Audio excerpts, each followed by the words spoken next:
छत्तीसगढ़ की स्वास्थ्य व्यवस्था एक बार फिर सवालों के घेरे में है। नारायणपुर जिले के डुंगा गांव में फूड पॉइजनिंग से 5 लोगों की दर्दनाक मौत ने पूरे प्रदेश को झकझोर कर रख दिया। जीवन की मूल सुविधाओं में स्वास्थ्य सेवा को सबसे अहम माना जाता है, लेकिन प्रदेश में ये मुद्दा अक्सर किसी बड़ी घटना या जनहानि के बाद ही सुर्खियों में आता है। अब इस मामले ने राजनीतिक रूप ले लिया है और सत्ता पक्ष और विपक्ष दोनों एक दूसरे पर निशाना साध रहे हैं। देखिए रिपोर्ट। नारायणपुर के अबूझमाड़ इलाके का डुंगा गांव, ये वही गांव है जहां हाल ही में फूड पॉइजनिंग से 5 ग्रामीणों की मौत हुई है। इन मौतों के बाद इलाके में मातम पसरा हुआ है। साथ ही इस घटना ने स्वास्थ्य सेवाओं और बुनियादी सुविधाओं के बड़े बड़े दावों की हकीकत उजागर कर दी है।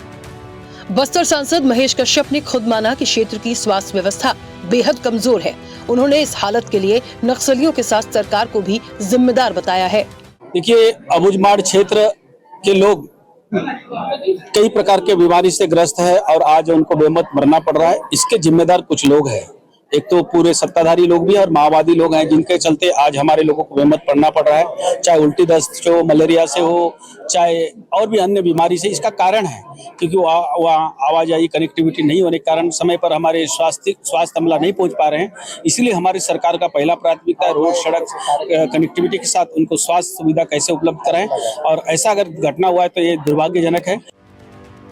महेश कश्यप के इस बयान ने राजनीति में भूचाल ला दिया। सत्ता पक्ष के सांसद के बयान को विपक्ष सरकार की नाकामी के तौर पर पेश कर रहा है। विपक्ष का कहना ये है कि सरकार विपक्ष के आरोपों को तो नकार देती है, लेकिन अब सत्ता पक्ष के ही सांसद ने सच्चाई उजागर कर दी है।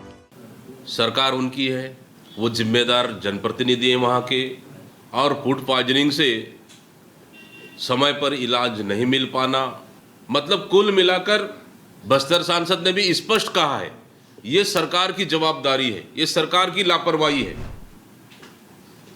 कहीं न कहीं एक सत्ता पक्ष के सांसद का इस तरह का बयान से प्रतीत होता है कि सरकार पूरी तरह से फेलियर है और बस्तर के आदिवासियों की रक्षा नहीं कर पा रही है।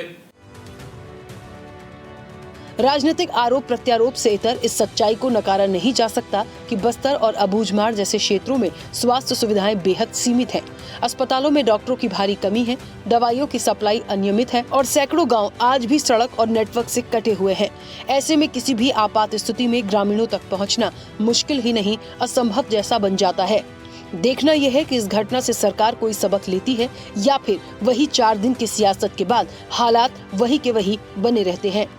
कैमरा पर्सन मनोज मानिकपुरी के साथ हिमांशु पटेल की रिपोर्ट। ताज़ा खबरों के लिए लाइक, फॉलो और यूट्यूब पर सब्सक्राइब कर बेल आइकन दबाएं। साथ ही हर अपडेट के लिए विजिट करें swedeshlive.com।